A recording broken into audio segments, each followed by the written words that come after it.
Someone once asked Antonio Stradivarius why he made violins. Antonio looked kind of nonplussed for a second and then replied, God made Antonio to make violins. Now, I have the belief from our pretty long career of observation and reflection that there is a definite reason behind the life of every human being. There is a particular purpose.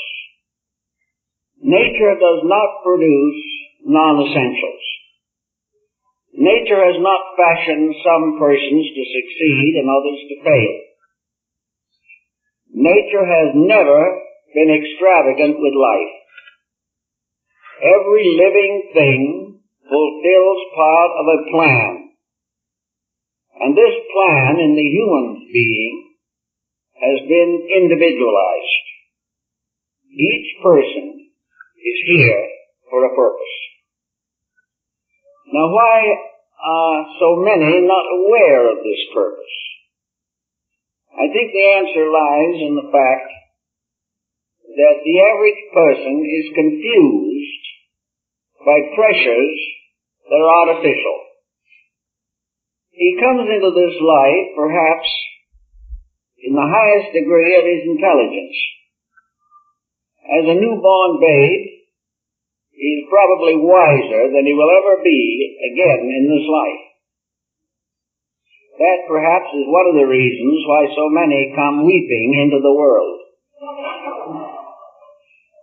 But we also realize that many children have strange and mysterious depths even in infancy. Their little faces seem to bear witness to something more than the obvious.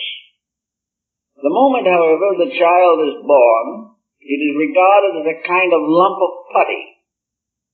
Everybody wants to get their fingers in it. Everyone wants to help this child succeed. And before they get through, they may definitely force the child to become a failure. In an effort to assume that this material world in which we live for a few years is the most important place in the universe, and that to achieve some minor success here is the outstanding distinction to which a human being can attain. The process of fitting the personality into the traditional patterns closes in around the small child. He is told what to believe and how to believe. If he is in a religious family, he is told who to worship and what church is proper for him. And as he goes into school, he comes into contact with a mass of conditioned associates. Children like himself, who have been more or less destroyed before they even reach grammar school. Destroyed in the sense that the internal pressure of a reality behind themselves is being continuously blocked. After a time, this growing person begins to assume that adjustment with the world in which he lives, adjustment in the sense of acceptance, is of the primary importance. He is exposed to all kinds of conditionings. Among others, he is taught that he must gradually accumulate an education that will enable him to make a living. He is impressed with the psychosis of success. If he is lacking in aggressive ambitions, these are stimulated if possible. And if they cannot be stimulated, it is assumed he will end up as a second-class citizen. The individual never really is encouraged to make use of his own resources. Yet behind this pressure constantly exerted upon him, there is something else, and that may be described perhaps as the will of life, the eternal reality, which is far deeper and more important than all of the various superficial levels and structures that are built upon it. The only way we can really approach this is to realize that when we have received the full conditioning of our society and have attained physical maturity, that perhaps we will be able to pause for a moment and try to find out a little more about ourselves. Usually, however, this moment of pause only comes when physical or emotional reverses break down the structure of the so-called physical, material, industrial plan for living. Nearly always a crisis, a great disappointment, a heartache, a desperate illness. These are the kinds of pressures that perhaps have been placed here to remind us that we have an individual existence, and that this existence must be given expression, or the life we are living will remain incomplete. There are very few of us who manage to get through this world without some kind of sorrow, without reverses, disillusionments, and even despairs. And these bear witness, in most cases, to the fact that we are not fulfilling the purpose for which we were created. The materialist doesn't believe there is a purpose, and therefore he is constantly contributing to a purposeless existence. His only out in this is material advancement. The individual becomes the banker, then perhaps another individual becomes the university professor, and in these achievements comes to regard his life as fulfilled. Yet in reality, he has gone through 50, 60, 70 years of physical existence and learned virtually nothing. He has not even learned to direct his energies toward the fulfillment of a universal procedure very much bigger than any material ambition can possibly be. Where are we going to equate this? How are we going to approach it? Well, perhaps one way is to study ourselves at any age, whenever the impulse first arises within us. In the midst of all the things we are doing because they appear reasonable or inevitable, sometimes we can ask ourselves, what would I really want to do? If conditions permit it to be, to make a completely free choice, in what direction would my natural instincts impel me? It may well be that I'm a successful lawyer, but I always wanted to be a sea captain. Another individual always wanted to be a poet, but was never able to get around to doing much more than signing checks.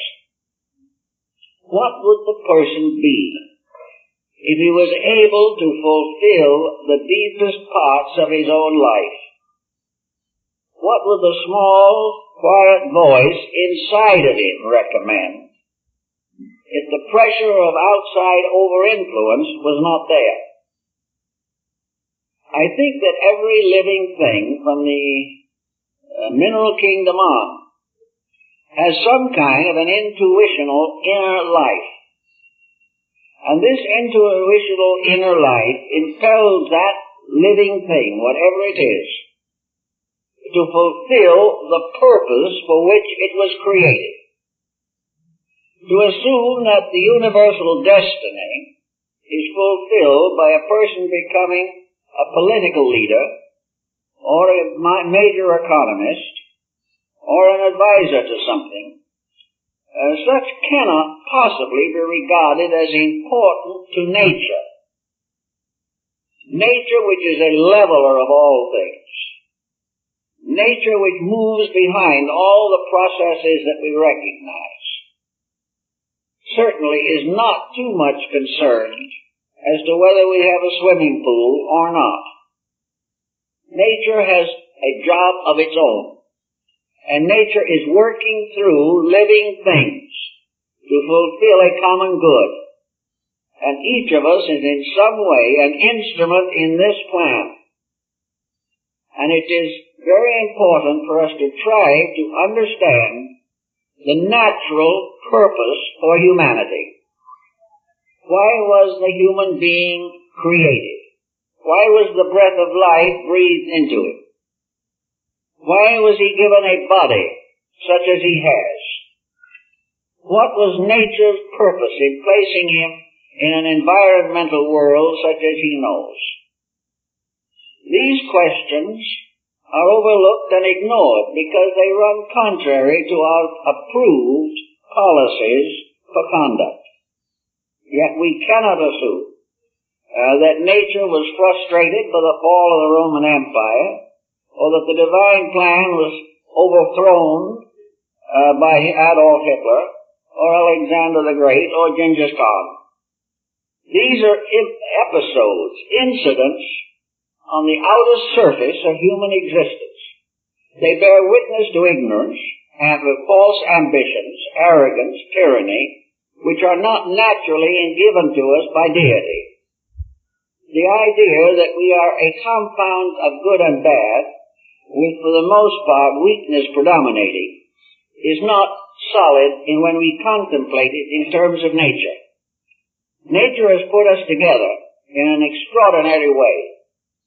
It has created a being that even the greatest scientists cannot yet even estimate. Man is full of wonders.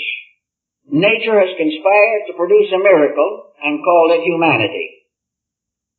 Now the question is, what is this miracle going to produce? What is going to justify the millions of years of physical evolution that lies behind man? What is going to justify the constant unfoldment of faculties and powers? Most of them have been perverted. They have been degraded into instruments of profit. But behind the individual is a creativity that is superior to the uses that have been made of the creative instinct. Back of the individual is a resource infinitely greater than anything he ever uses. Why doesn't he use it? Well, to most people, there is not even the realization that it exists. They've lived on the surface of themselves from the beginning and expect to end there. And having had this magnificent fabric bestowed upon them, they depart from this world with very little that they have contributed to the advancement of anything. How then does man get this incredible potential? The answer seems to be only one possible solution, and that is reincarnation. The individual is not here for the first or last time. He is here as part of a chain of embodiments. And the purpose of this chain of embodiments is the enrichment of the inner life of the individual. He has grown up through thousands of years, millions of years perhaps, of adjustment or neo-adjustment with environment. He has gradually come nearer and nearer to becoming able to use rather than abuse the circumstances that exist around him. Now, in this long procedure of rebirths, the individual has gradually matured a personal entity, an individuality. This individuality is based upon the accumulated wisdom, the accumulated experience, and to a large measure also, the accumulated wisdom which has come to him. This accumulation has resulted in a great generalization of abilities which we overlook. It does not follow that an individual like Stradivarius was a violin maker since the dawn of time, because back a little ways there were not any violins. But he was developing talents, abilities, which gradually came together to provide him with a kind of genius. And this genius to the Greeks was not a quality, but a being, the genius in us. This genius is a composite, subconscious, subjective record of the totality of our experience. It does not necessarily represent a continuity, because in many instances the life of the individual is violently changed. But it is always a record of a relationship between the individual and his environment. It began perhaps in the Stone Age or earlier, but it was always a struggle on the part of the individual to attain security in a hazardous environment. We are still struggling for the same thing.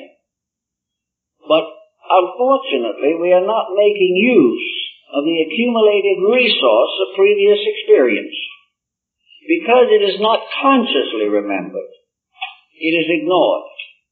And we have no way of explaining the various intuitions, hunches, feelings, pressures that do arise within ourselves. These pressures divide naturally into a number of levels.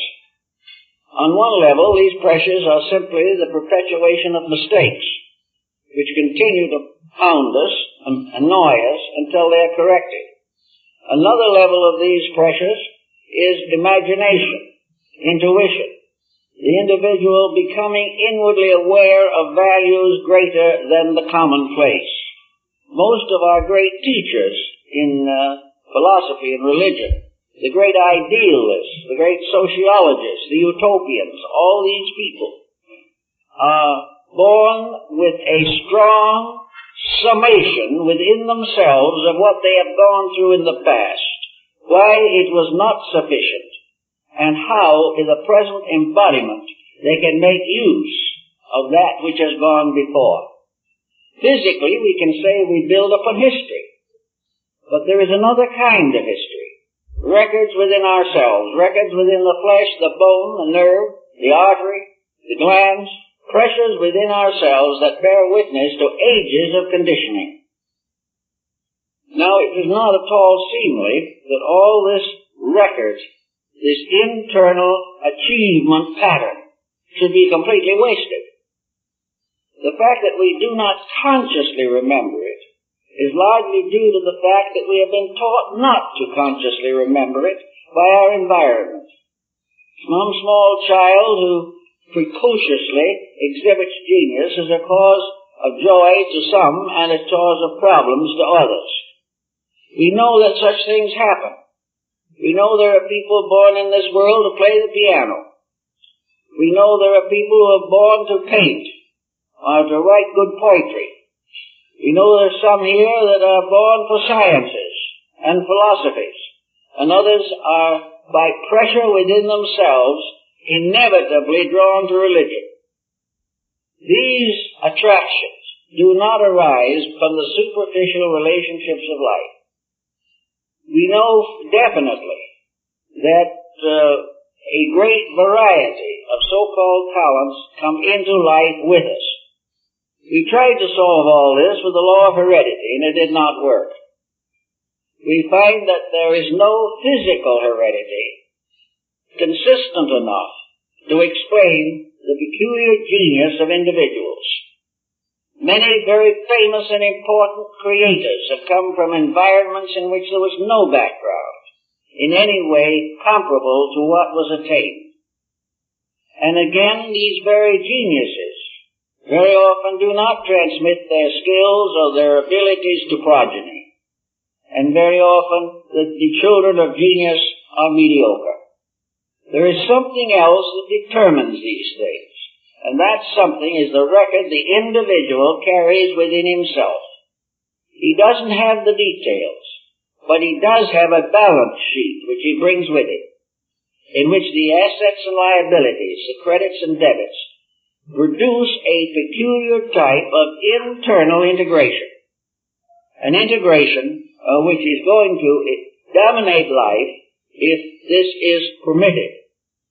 Now, this record of integration is not primarily built around material success. If we go back, assuming that the individual was born many times on this earth, go back a few hundred or a few thousand years, and practically all of the activities with which we are familiar today were in a very incipient state. There were no great economists because we were not even concerned with an economic system primarily. There were very few great leaders in any field, and very few skills were developed that correspond to our computerization today or to the advancements we now know in the sciences. It was an entirely different type of progress. It was a progress intended to release the conscious power of the person, to help the individual to grow. For growth is nothing more or less than the unfoldment and revelation of potential.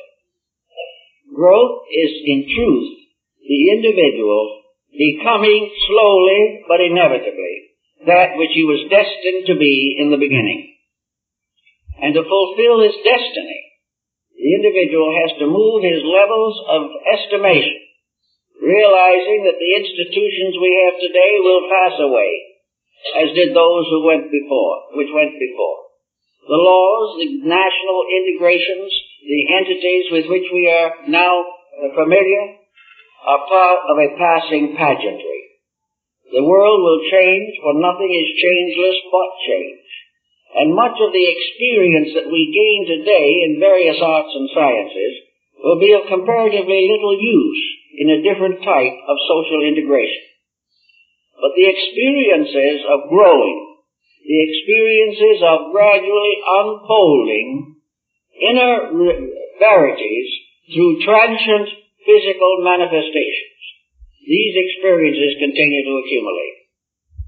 So we must finally, it seems, come to the original idea of nature, natural law and divine law, that the human being was created in the first place to amount to something, and that something is not to be judged in terms of the physical, mechanical, materialistic objectives to which we are addicted today. What we are really here for is part of the whole growth program of the universe itself.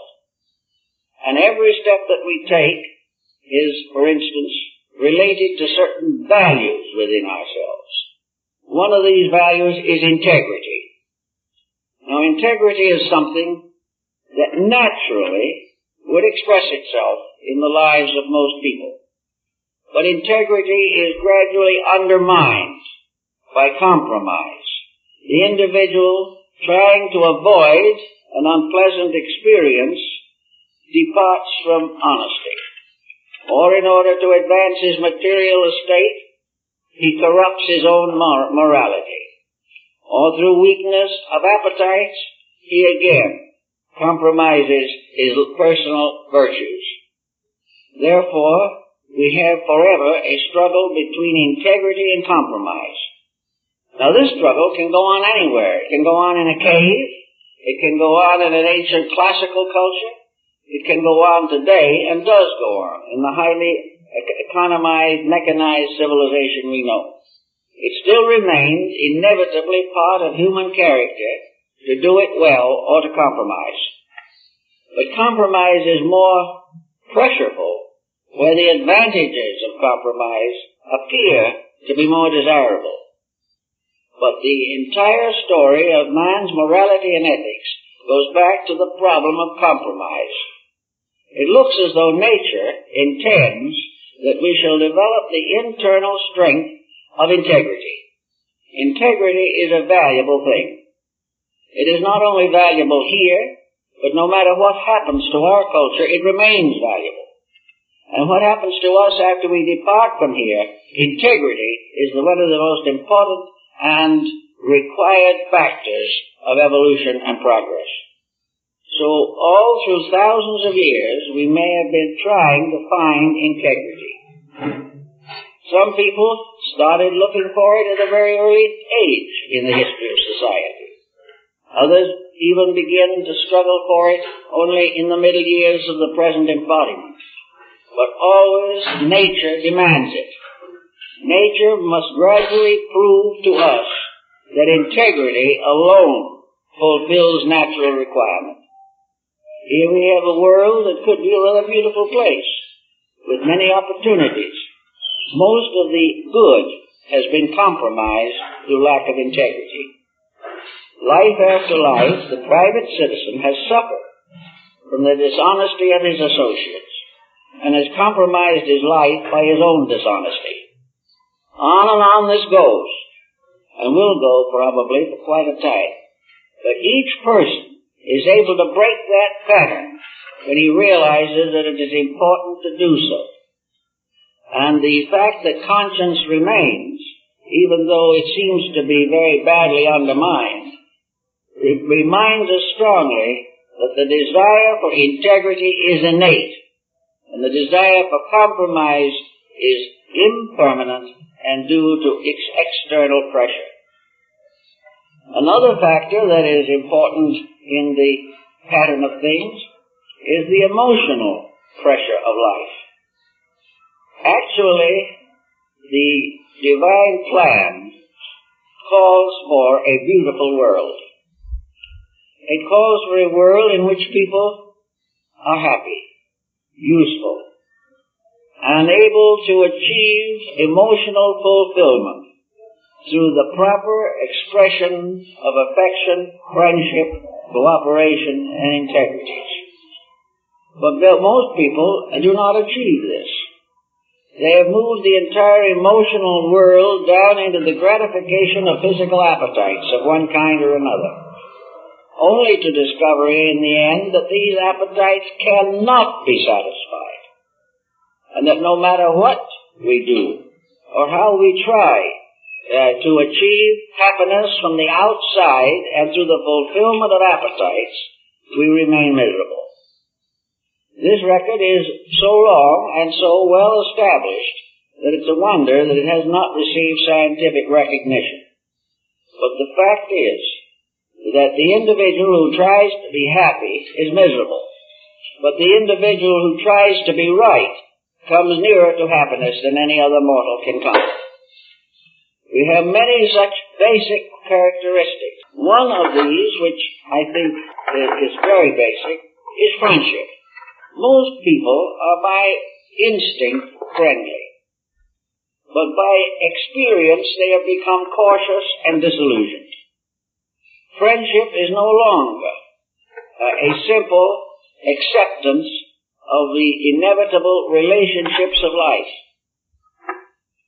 Actually, friendship is the basis of all cooperation in nature.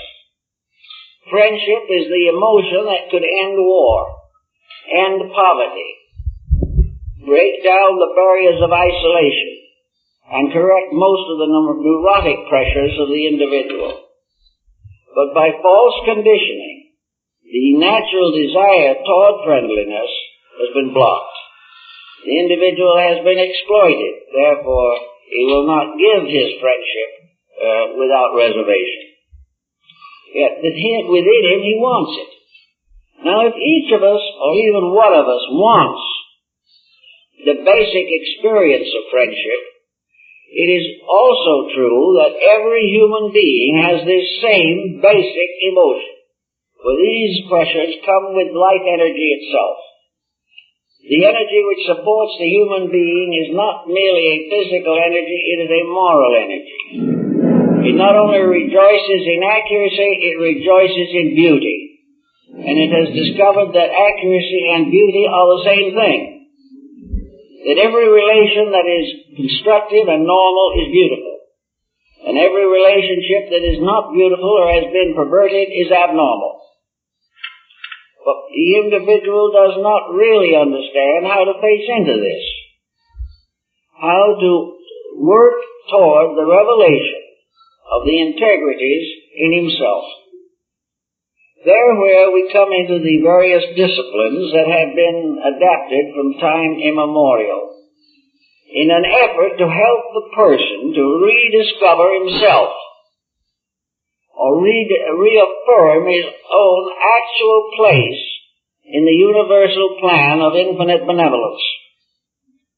Most of the disciplines that have been accepted in recent centuries and also in ancient times were disciplines of which the individual was expected to perform certain disciplined actions toward himself. It was assumed that he must quiet and subdue the authority of outside circumstances over his own inner life. He must break through the barriers of slavery. Serfdom is an artificial state, for in the infinite plan of things, all living creatures have equal rights. Each individual has an equal right with all others.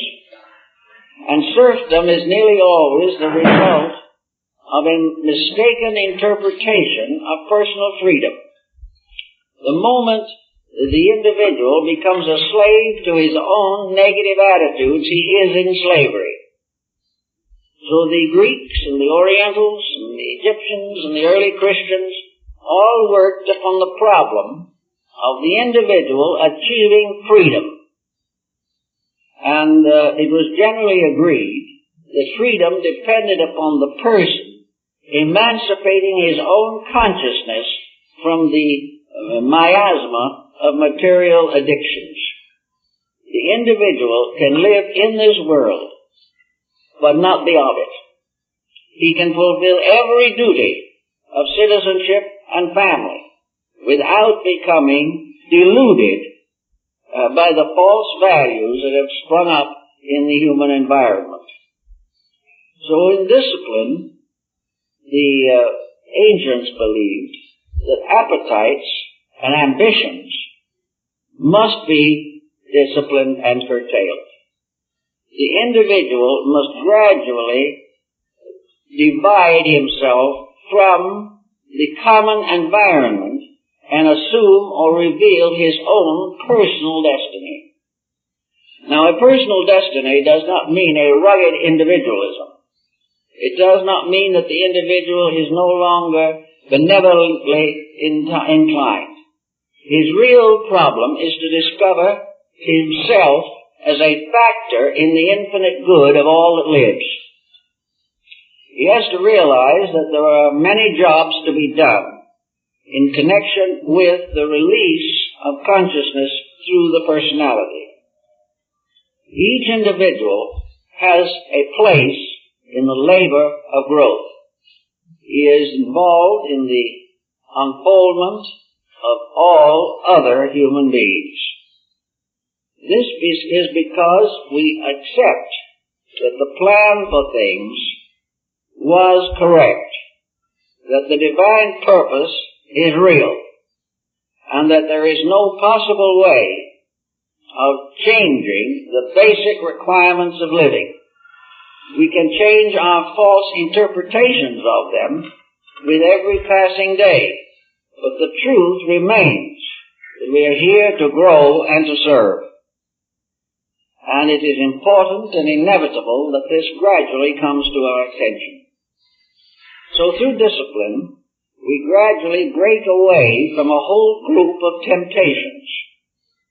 We begin to recognize the true relationship between the life within us, which is eternal, and the life around us, which is temporal and impermanent. And we have to reassert ourselves as citizens of eternity. We have to recognize the unbroken chain of circumstances which brought us to where we are, and how this unbroken chain will continue in the future until it brings us where we should be. And this there is no way of avoiding. So instead of trying to avoid it, it is far better to move with it. It is a means by which we capitalize the basic assets which we have, and begin to give emphasis more and more upon the unfoldment of potential. Now, when we start to try to do this, we have a problem on our hands also. Namely, which way do we turn to find adequate instruction? How are we going to be sure, or reasonably sure, that any move that we make is actually in conformity with natural law? Some feel that natural law would be consummated by a completely industrialized culture.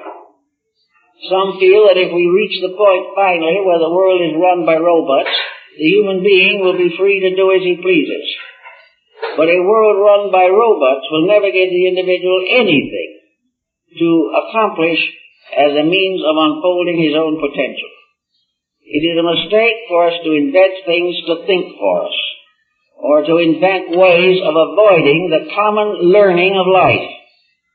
For there is much more to be learned by the individual who can make a good pair of shoes than can be learned by the individual who simply buys pairs of shoes. Everything that we do increases skills, increases and releases self-creative expression. Whereas when we turn completely to an economic purveyance of things, we lose practically all initiative. We lose the ability to meet problems.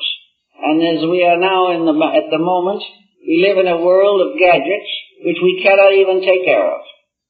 We have lost the skills to do the things which might have made the possessions that we have important means of helping us to grow. Today they are merely important means of hastening us into bankruptcy, because we do not use individual initiatives. To gain a better idea of this, it is nearly always advisable for the person to try to separate his own life, separate his external existence from his internal existence, and recognize that the internal existence is the most important. It is the final victory of life over illusion. If he really sincerely and intensely knows that as a being he must grow, and that only that which becomes part of an unfolding consciousness is essential. That which merely exploits consciousness for utility is not essential. The older peoples, therefore, advised a kind of quiet restatement of our own intentions, of our own beliefs, our own patterns. What is the best that we know when we are quiet and do not depend upon the conditioning influence of those around us? What do we believe about things? What do we feel about them? Do we really want to live better than we do? If we really want to, it means that the changeover is very close. That the past has brought us to the point where we can make a positive decision. If we really don't care and have no particular incentives, then we have to go on with further conditioning. And nature will give it to us. If we don't know how to take care of our lives, we will lose them many times. But the life within them will ultimately learn how to live. And when this happens, the entire polarity of life is reversed. In the same way, most people have within them some creative expression. And one of the easiest ways to get at the average person's experience background in himself is through some form of creative self-expression. I know many people who have wanted to express themselves, but they have either lacked the courage or have not felt they could devote the time, or else regard the investment as unprofitable. But somewhere along the line, creativity must break through. It broke through Grandma Moses when she was 100 years old, but it came. Now there's no real reason why it has to be achieved only by centenarians. It can be achieved at the moment that a creative impulse takes precedence over some form of an economic pressure. If the individual wants to express, he opens the door between himself as a person and the source of himself as an eternal entity. So the problem of bringing out some creative, constructive manifestation is a means of producing what we might almost call maturity in the life of the individual. The person who realizes that they wish to become a nurse is becoming a servant of something. Now, sometimes the leaning to become a nurse is impelled only by good wages. This is not the answer. If the economic purpose is dominant, the individual is not creative. But if the economic problem is secondary, and the desire to serve is primary and honest, there is internal release. The same is true in every profession. There are many professions in which the great good can be done, but much of it is embarrassed and frustrated by the economic factor. The individual who becomes a doctor to help the sick is releasing inner life. The individual who becomes a doctor to get rich is not. He is again in slavery to the temporary environment in which he lives.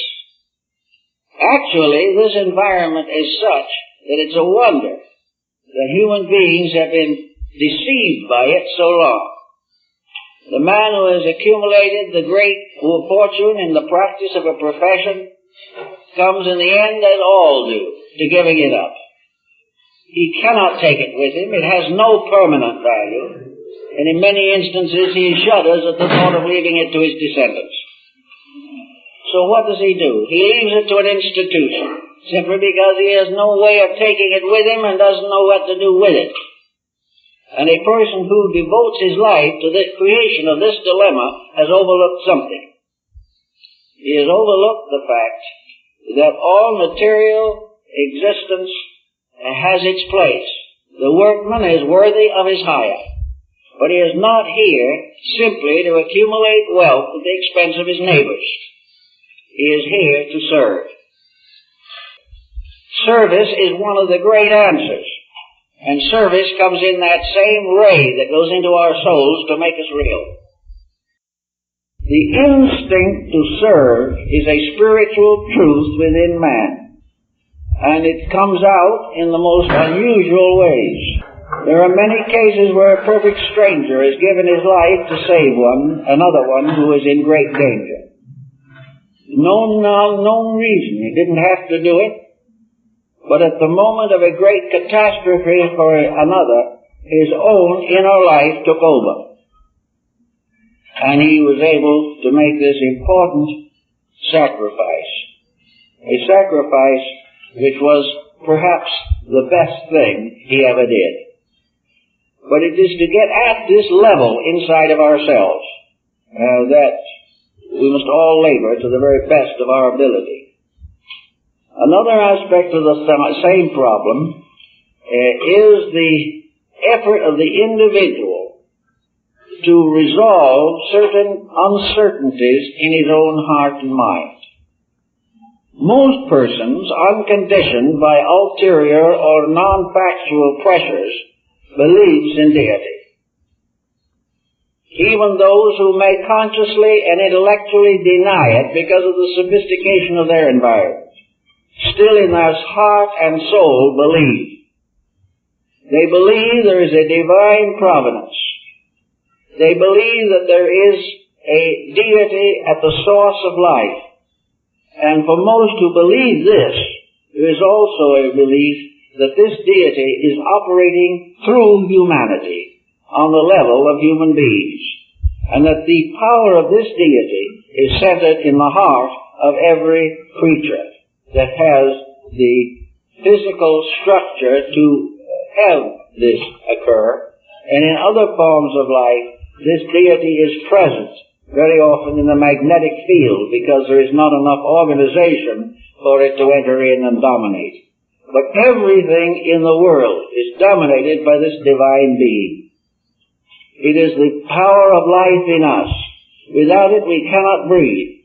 And without using it, we cannot live correctly. It is this problem of getting at what life wants of us, instead of the eternal cry of what do we want from life. Our wants are limitless, but the wants of life itself are few. And the most important want or desire of life is to express its own purpose. And its own purpose is the highest purpose that any human being can conceive of. So we have the right to gradually work towards the recognition of a purposeful background for ourselves. We are here to prove that we are growing. We are not here to make all the mistakes we made over a period of 100,000 years. We are not here because we died on the battlefield of Troy. We are not here because we fought the great war of the Mahabharata. We are here because it is assumed that from previous lives we have learned something, and therefore are capable of living above the level of previous existences. Yet in our general appearance as we go along through, it does not seem that humanity has learned this. It does not seem that we are really aware that it is not foreordained and predestined that we make the same mistakes we always made. In a sense, to make a mistake is a rare individual privilege that we can't afford. But actually, we keep on making the mistakes. And why? Well, look into ourselves. I know a great many people who are quite nominally religious. They believe in religion. They believe in God. They worship their various saints and sages with real devotion. But when temptation comes along, they fall. The one told me once that God would have to overlook a few of these idiosyncrasies. It might be that if God sat on a throne in the heavens, he wouldn't notice some of them. But unfortunately, God is inside of us. It is a divine principle that knows everything about us, while we know nothing about it. So there is no avoiding. The damage is done to the psychic integration. The damage is done to the development of internal character. The compromises that we make are scar tissue in our soul fabric. There is no possible way of avoiding it. So it is up to the person not only to be a nominal believer in something, or to accept the idea that he should do better than he does. The great problem is that he must do better than he does, or else he will remain as he is.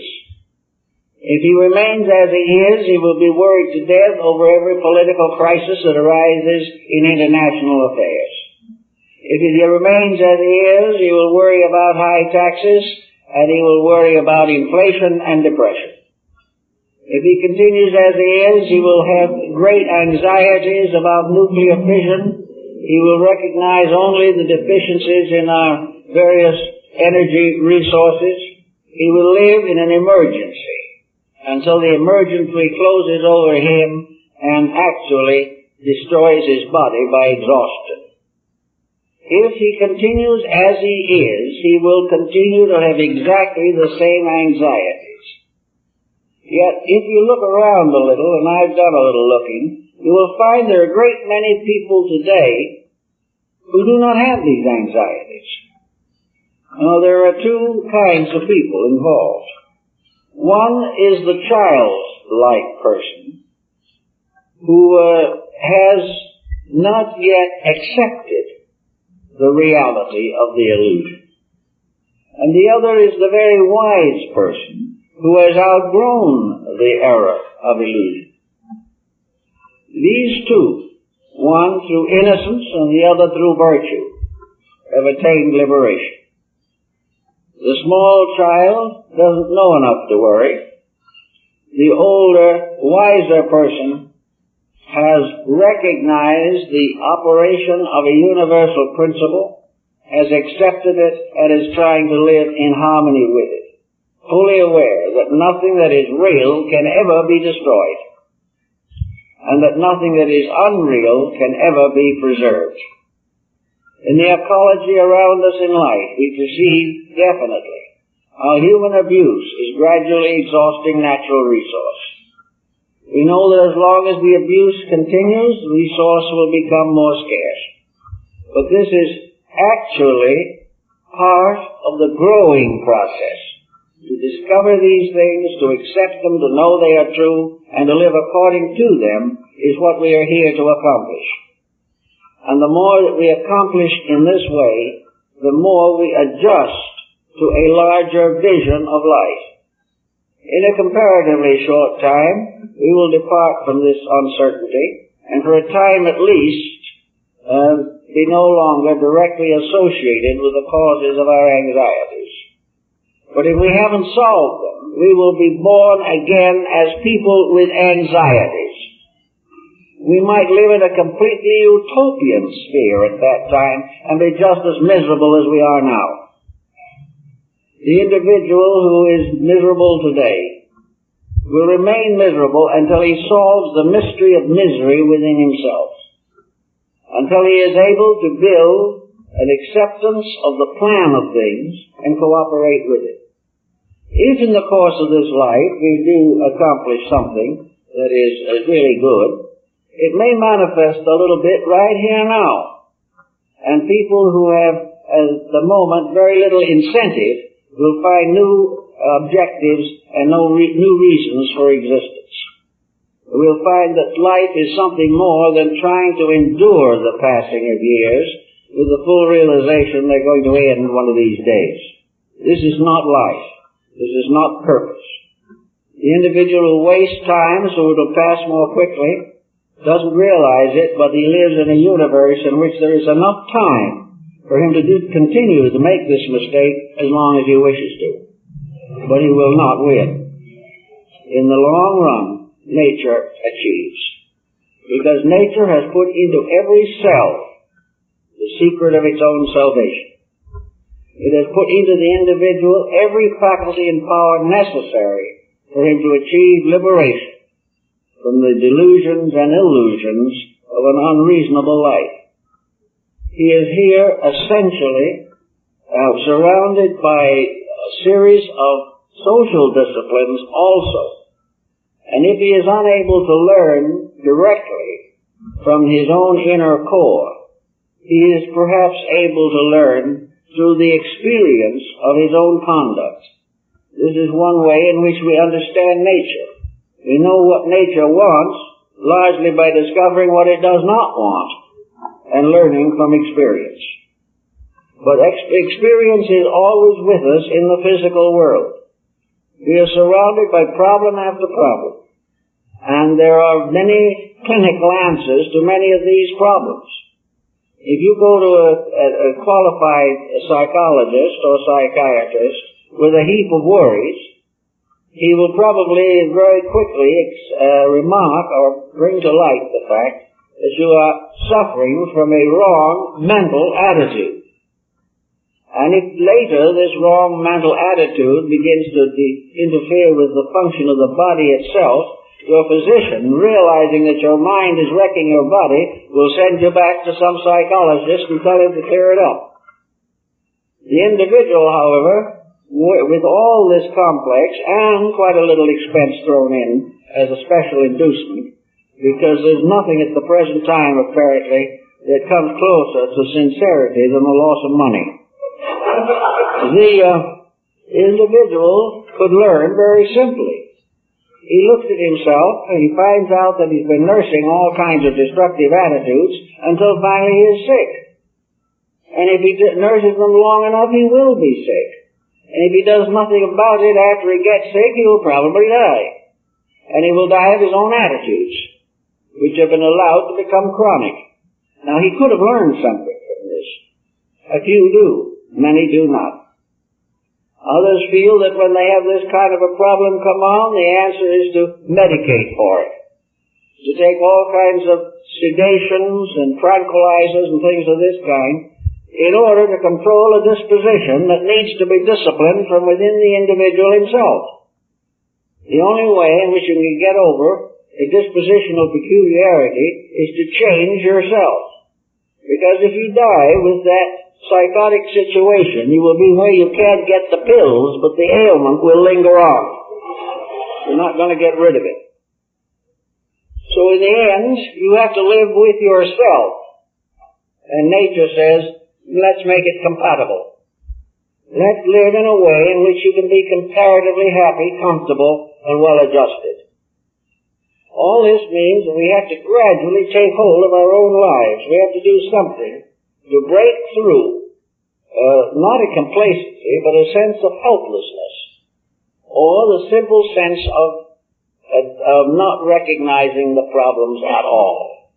Just not knowing they exist, but knowing very clearly the troubles that they cause do exist. Actually, to gain gradually a certain insight can be a very inspiring and wonderful experience. If we suddenly realize that there isn't anyone who hasn't got a job in nature, that everyone here is capable of useful cooperation with the plan of life, and that we all have the right and privilege to grow, and are here for that purpose. We can build our lives more and more around the concept of growth instead of the concept of futility.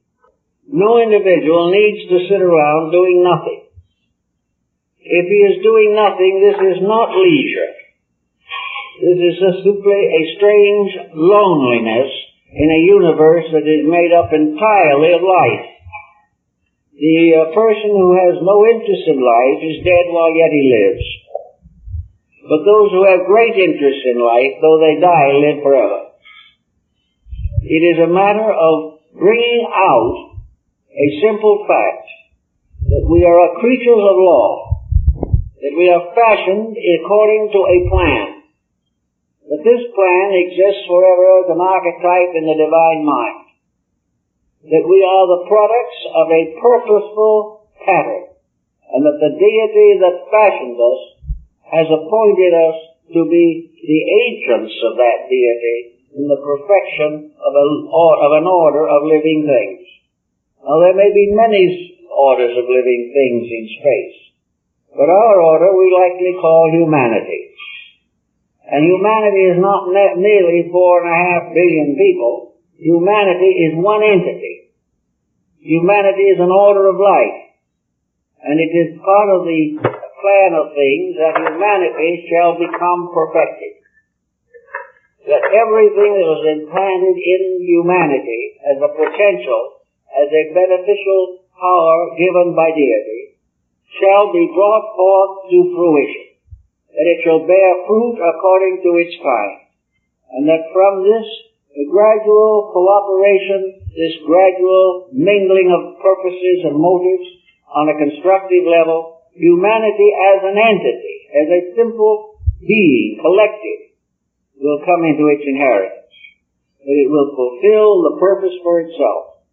When this occurs, then the entities that are here will have cooperated and will have graduated from this particular grade in the school of creation. Humanity may be in the first year of high school, or it may be the post-kindergarten. But whichever it is, we graduate when we outgrow that particular type of condition. And we outgrow it only by mastering it. We can never outgrow it by voting it out or trying to evade it.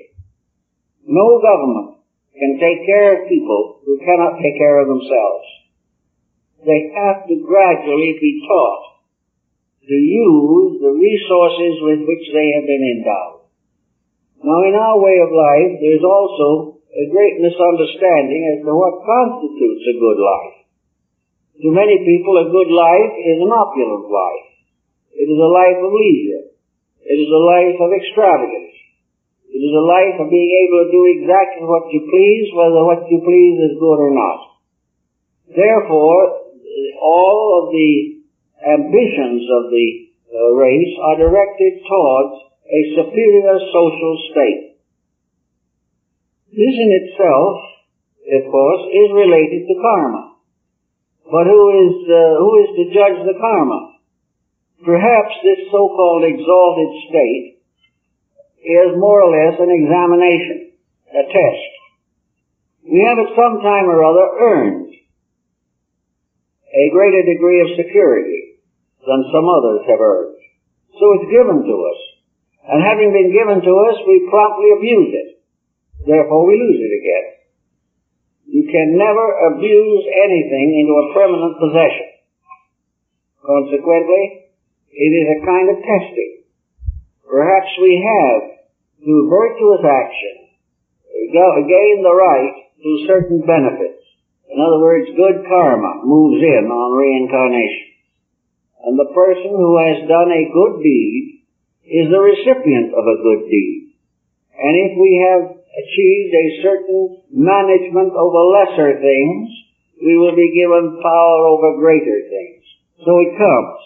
And the moment we get the power over greater things, we proceed to forget our principles and abuse that power. Then, as Buddha says, who came and walked as a king will come back as a beggar. For things done and things undone. Therefore, there is no security in physical estate, nor is there any deficiency in the lack of it. It is very possible that the greatest growth will be done by people who will never even be aware of that growth as far as this life is concerned. They will be people you will never hear of, but people who conscientiously and with dedication try to fulfill the proper and reasonable responsibilities of life.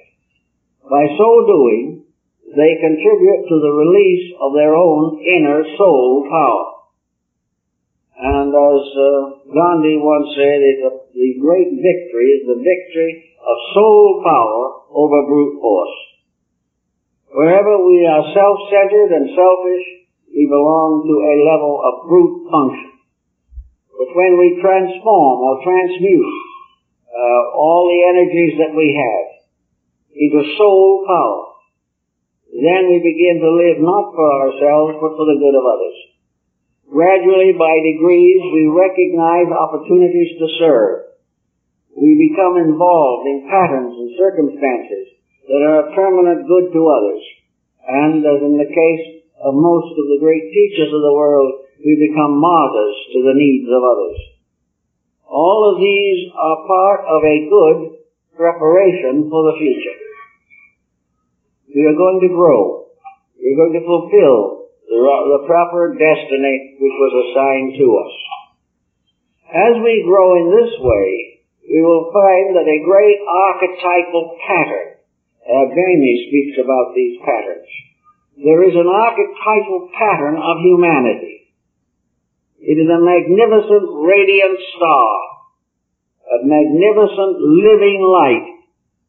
And what the human being is attempting to do with all others of his kind is to fulfill this archetype, to bring it into perfect incarnation in the structure of humanity itself.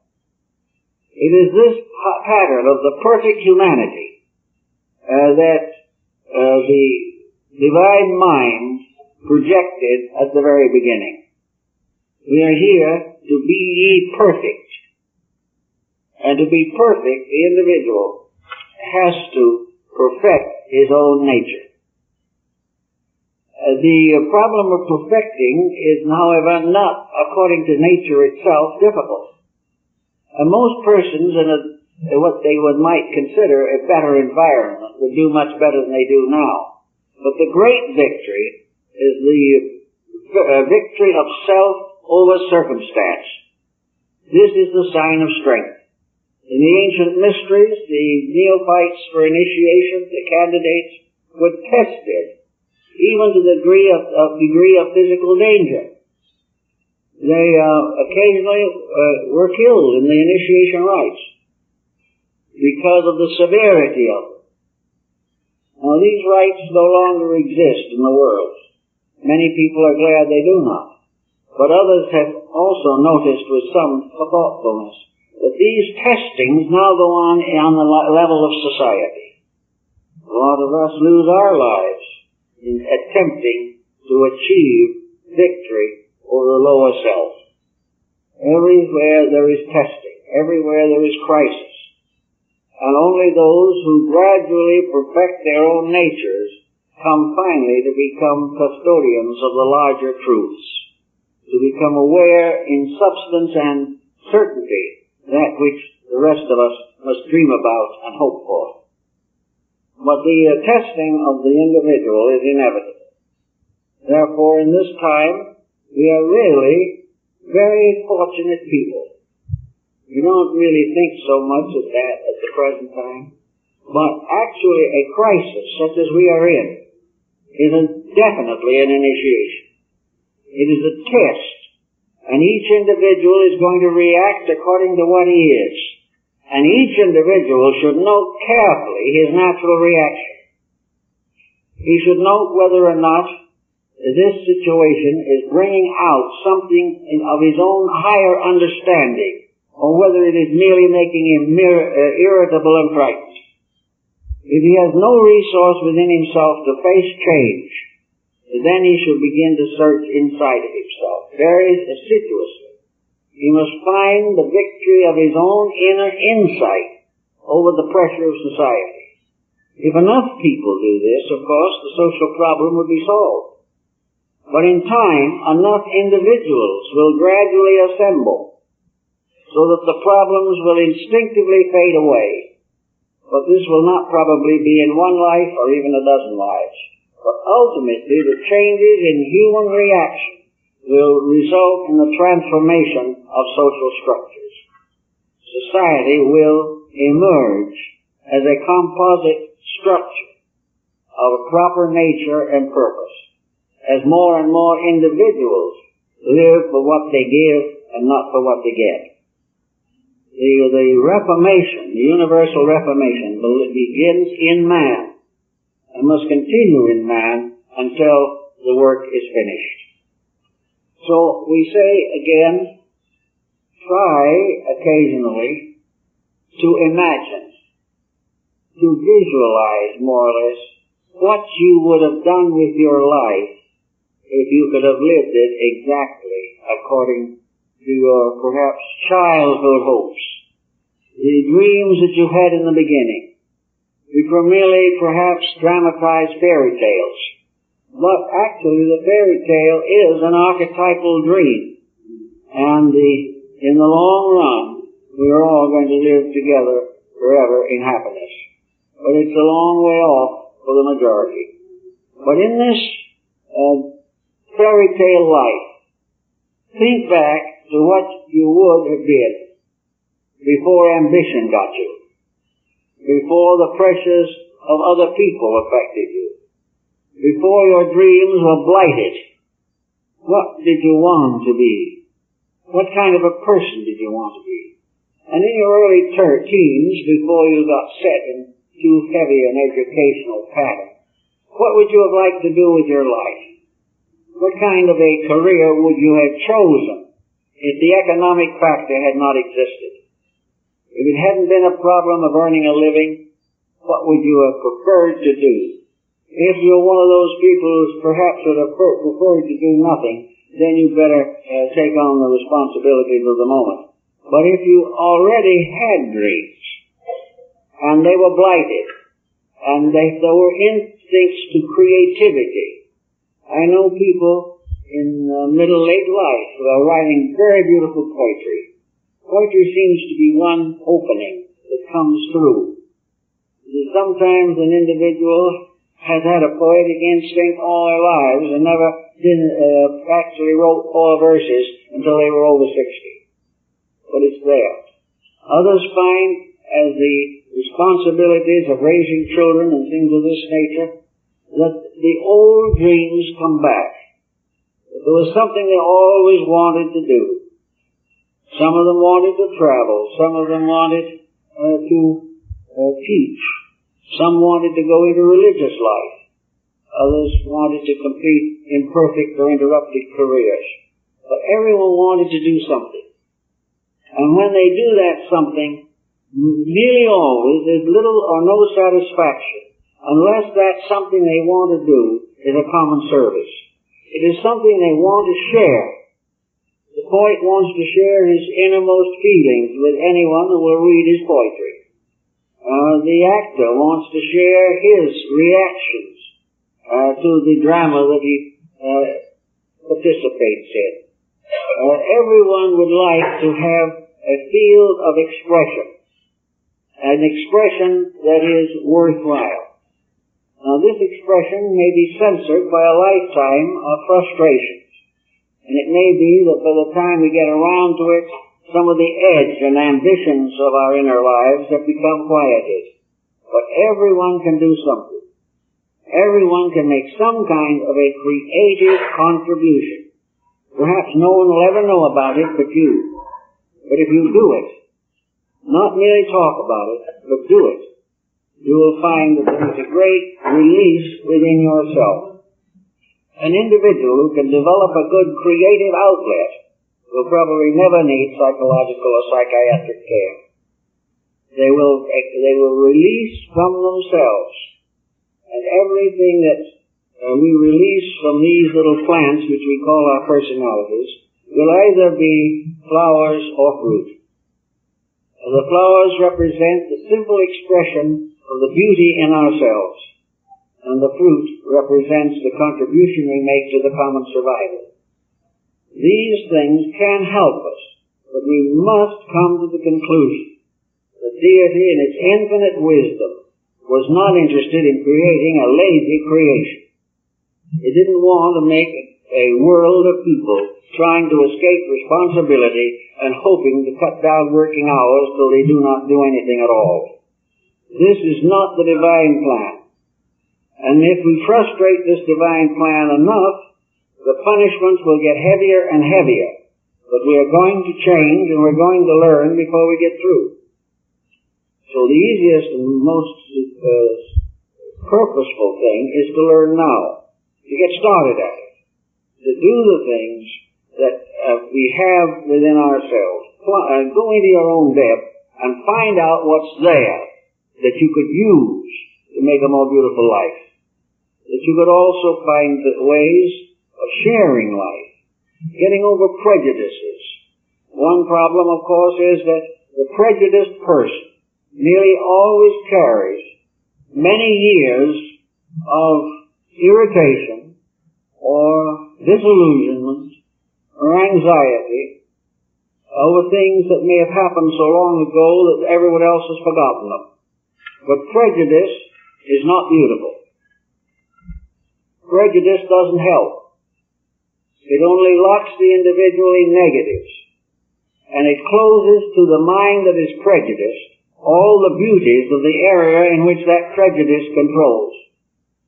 If we are prejudiced against people, if we are prejudiced against arts or crafts or religions or races or anything of this nature, we are simply cutting off part of that one glory of life which we should understand, should accept, and should be able to use in the development and maturing of our own consciousness.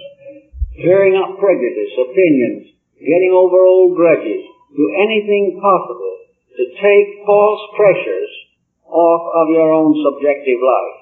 For it is only when the false pressures go or cease that the true pressure of the divine life within can come through. It is only possible to move from the inside out when we stop cramming everything from the outside in. As long as we build our entire life upon outside circumstances, the inner life has no chance. It goes along until we depart from here, and in due time it comes back with another body. But unless we allow it to speak, we will never know what our real destiny is. And we will be pushed about by the common attitudes of unenlightened persons. But even these unenlightened persons are growing also. Everything is growing. It is a magnificent unfoldment. But it exists on many levels. And each individual must try to function on the highest level available to his own consciousness. And at the same time that he is doing this, realize that the higher his level of consciousness is, the more perfectly he will understand all whose consciousness is less than his own. That which is above always understands all of that which is below, because it cannot get to the above without passing through the below. And in the basic subjective of the entity, all conditions of achievement less than our present level exist. And by calling upon our inner life, we develop a great sympathy for the lesser. And instead of looking down on it, we regard it as a parent might regard children. As Pythagoras very wisely observed, there are only three relationships in life. He says, there are those who are wiser than we are, and they are our parents, regardless of whether they have any blood relationship or not. Then there are those whose knowledge and wisdom is equal to our own. They are our brothers and sisters, and we exist with them in perfect equity. And there are then those also whose knowledge is less than our own. They are our children, regardless of whether they're related to us or not. They are our children, and we shall instruct them. So there are no other relations in life. And the individual who has the proper outlook or inlook upon life will realize that it is one very beautiful picture.